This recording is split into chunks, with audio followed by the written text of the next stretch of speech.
guys, my name is Bree and this is my channel.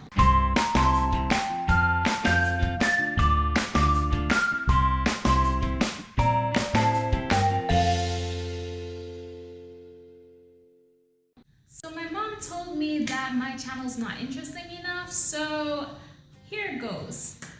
Today I'm going to talk about a pretty serious topic, something that is discussed a lot by people. However, I'm going to do it in kind of a different way. So rather than just talk about racism and discrimination, I'm going to talk specifically about what it's like to be a minority. I generally don't do these kind of controversial topics. However, the way that the world is going right now, I find that is very necessary. Okay, so even though I grew up in a place where there wasn't a lot of diversity, so basically I didn't experience any kind of racial discrimination, I still felt like I was a cultural minority because my family was not from Barbados. So I did receive a little bit of prejudicial treatment. However, I'm not going to talk about that right now. I'm just going to talk about my experience abroad. So I've been to a couple of countries, met a lot of different people from different backgrounds and cultures, and it was interesting. I don't think that I was outwardly discriminated against, except for the fact that I was called a damn Jew by a lady because I accidentally bumped into her.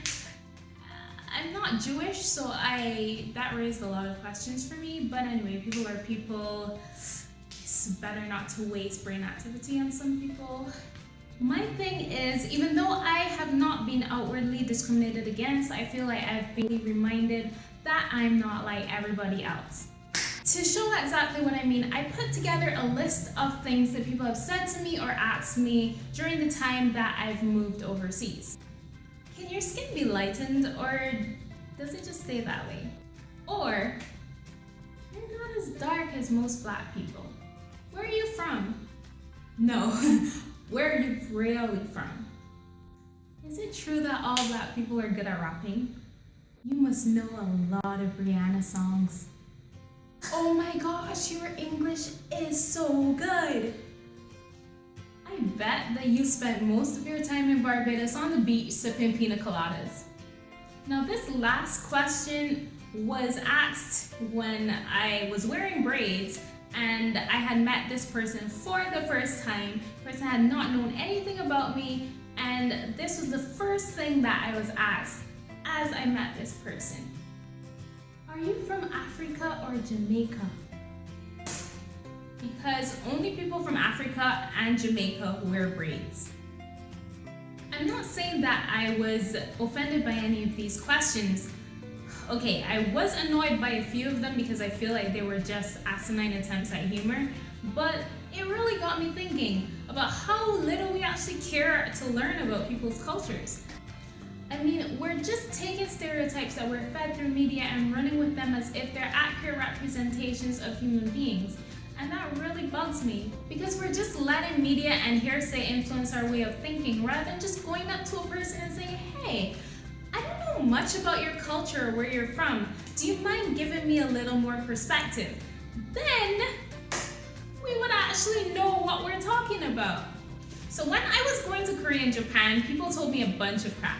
They were like, okay, they're racist. Okay, their culture is really weird and they'll treat you differently. And I chose to listen to the people who actually told me good things like, you have an amazing time, this, that, and guess what? I had the best time of my life.